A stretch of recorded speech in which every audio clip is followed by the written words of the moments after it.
بسم الله الرحمن الرحيم. اخواني واخواتي، السلام عليكم ورحمة الله وبركاته. النهاردة معانا فيديو جديد عن ديدان الحمام. ازاي نتعامل مع الحمام اللي عنده ديدان، وازاي نعرف ان الحمام عنده ديدان. الديدان بتصنف يا جماعة على انها فطريات داخلية. الديدان بتصنف على انها فطريات داخلية. طيب انواعها ايه؟ والله في بقى الديدان الاسطوانية، وفي الاسكارس، وفي الدودة الشعرية، وفي الدبوسية. دي من بعض من انواع الديدان اللي بتبقى في امعاء الطيور، غير طبعا ديدان القصبة الهوائية ديت. العلاج بتاع النهارده ملوش دعوة بيها يعني. طيب اعرف منين ان الحمام عنده ديدان، او امتى ادي جرعة الديدان؟ جرعة الديدان يا جماعة بتتاخد لكذا سبب. اول حاجه كده، لو انا دخلت حمام جديد، لما ادخل حمام جديد طبعا ما ببقاش عارف هو ايه المعاملات اللي اتعامل بيها عند اصحابه. فاول حاجه بعملها مع الحمام الجديد، مع كورس الاستقبال، احنا بندي جرعه مضاد ديدان. طيب ايه تاني عشان نستعمل مضادات الديدان؟ ايه تاني؟ اول حاجه كده يا جماعه، الحمام مسيف ومشقوف بس بياكل كويس. يعني الحمام بيبقى خاسس قوي بس بياكل كويس، يعني مفيش اي اعراض، هو بياكل كويس جدا بس ما بيبانش عليه. تمام كده، مشقوف ومسيف. عندنا تاني ممكن ترويق البيض عند الذكور، بيبقى برضه بسبب الديدان. ممكن تأخر البيض عند الإناث، ممكن يكون سببه الديدان. ففي الحالات ديت احنا بندي جرعة ديدان. طيب ايه بقى المنتج اللي اقدر استعمله في طرد الديدان، او انا بستعمل ايه؟ هوري لكم طبعا دلوقتي عمل يعني، بس احنا هنتكلم عن سترات البيبرازين. سترات البيبرازين ده يا جماعه منتج بيطري، منتج بيطري. في منه بيبرازين بلس، بس ده هنبقى نتكلم عليه في حاله واحده لان لسه ما جبتوش ولا استعملته بصراحه. طيب سترات البيبرازين ديت هنتكلم عنها شويه في الفيديو علشان نبقى عارفين احنا بنعالج حمامنا بايه. طريقه عملها ايه بقى؟ طريقه عملها بتعمل شلل للديدان، فالديدان ما عادتش بتعرف تتمالك نفسها جوه الامعاء، فبتضطر تنطرد بره الجسم. يعني هي بتحصل شلل للدوده وتخرج بره الجسم. دي طريقه عمل سترات البيبرازين. طب لها موانع يا ابو صدام؟ يعني امتى ما استعملهاش؟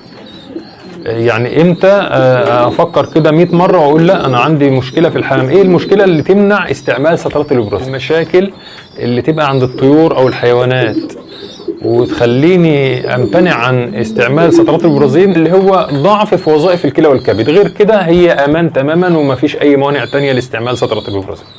الجرعات الزايده من سترات البيبرازين في مشكله. يعني مثلا دي سترات البيبرازين دي 20 جرام على 8 لتر ميه، يعني 2.5 جرام للتر الميه. شايفين يا جماعه انا جايب اصلا كميه قد ايه؟ طيب دي لازم تبقى عند اي غاوي موجود مضادات ديدان. طيب زي ما قلنا بقى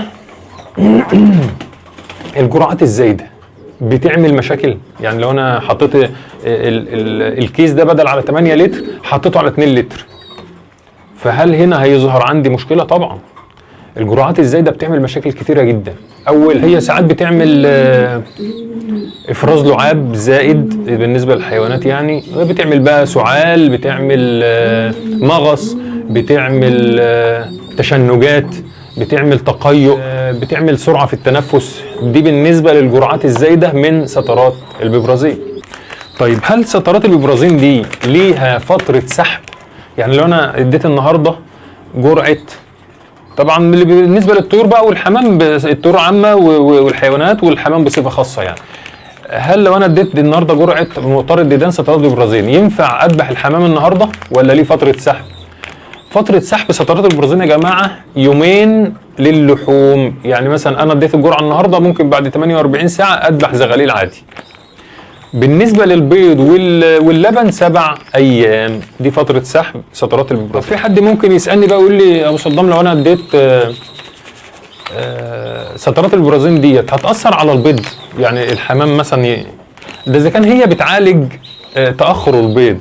يعني الديدان اصلا بتعمل تاخر في البيض، واحنا بنعالج علشان الموضوع ده يتلاشى، فاحنا مش معقول هي سترات البرازين امنه جدا على انتاج البيض وليس لها اي تاثير على انتاج البيض. جرعه سترات البرازين دي يا جماعه قد ايه؟ الجرعه الكيس على 8 لتر ميه، يعني 2.5 سم على كل لتر ميه، وخلي بالكم من الجرعات الزايده لانها بتعمل مشاكل. طيب 2.5 على اللتر، نديها قد ايه؟ هنديها يوم واحد ونكررها بعد 14 يوم.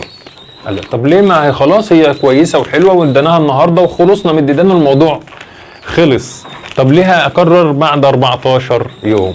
هنا بقى الموضوع السترات البرازين ده يا جماعه هي للاسف من ضمن عيوب سترات البرازين انها بتشتغل على الطور البالغ فقط.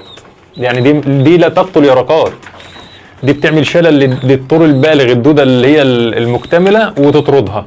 طب لو في يرقات بقى هتبدا تبقى دوده تاني، لو ما اداناش الجرعه الوقائيه بتاعت اللي هي بتاعت 14 يوم تاني، لو في ديدان ماتت وطلعت وخلصنا منها، طب اليرقات طلعت بقت دوده تاني، بقى عندنا ديدان تاني واحنا كاننا ما عملناش حاجه. فلازم ندي جرعه من سترات البرازين بعد 14 يوم علشان لو في يرقات فقست وبقت ديدان تاني في امعاء الطيور.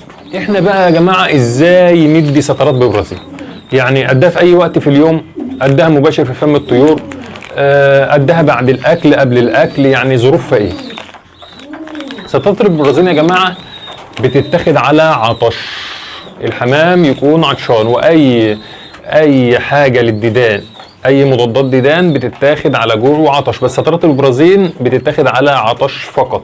يعني انا مثلا هدي النهارده، اليوم بيبدا في الجرعه مضاد الدم من قبلها بيوم، يعني انا امبارح مصفي المسائي دي كلها المغرب، واحنا النهارده بقى تاني يوم الصبح الحمام تقريبا عطشان 12 ساعه واكتر شويه.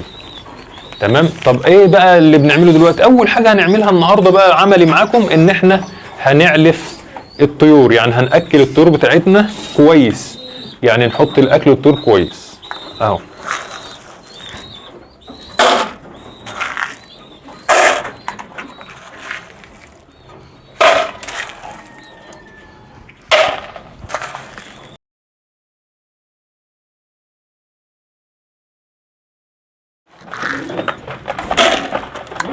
طيب كده علفنا مثلا الطيور بتاعتنا 100%، نيجي بقى نشربهم سترات البرازين بعد نص ساعه بالظبط ما احنا علفناها. يا جماعه قبل ما نبدا في الشرح العملي، امتى اكرر جرعه الديدان؟ يعني امشي بيها دوريا كل قد ايه؟ يعني لو الحمام ده بتاعك وما بتدخلش عليه حمام تاني، ممكن كل 6 شهور قد جرعه طار الديدان. طب لو انا بقى يعني بدخل جزء بطلع جزء بكمل حمام عندي كده، يفضل كل 3 شهور، وفي ناس بتستعملها كل شهر. طارد الديدان في ناس بتستعمله كل شهر، ولكن هي كل 3 شهور كويس، ونكرره بعد 14 يوم، يعني 4 مرات في السنه. تعالوا بقى مع بعض نشوف هنعملها ازاي عملي مع بعض ونشرب الحمام مع بعض. يا جماعه سقايه 8 لتر، يعني سهله خالص، هي 8 لتر هنحط عليها ايه؟ كيس سترات بالظبط.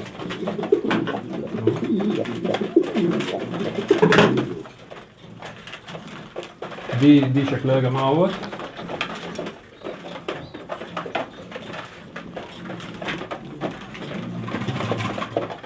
طيب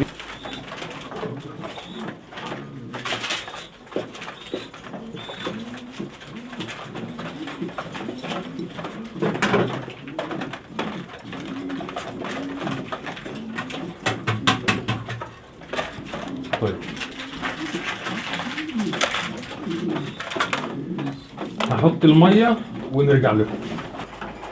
طيب احنا دلوقتي يا جماعه حطينا بقى الميه للطيور كلها، بس لسه ما شغلناهاش. تعالوا مع بعض نشوف اقبال الطيور على الميه اللي فيها سترات البرازيل.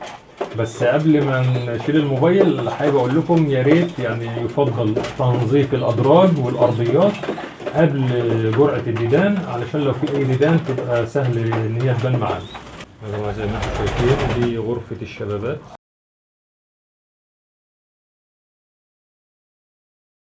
حمام عطشان 12 ساعه من امبارح المغرب للنهارده الصبح.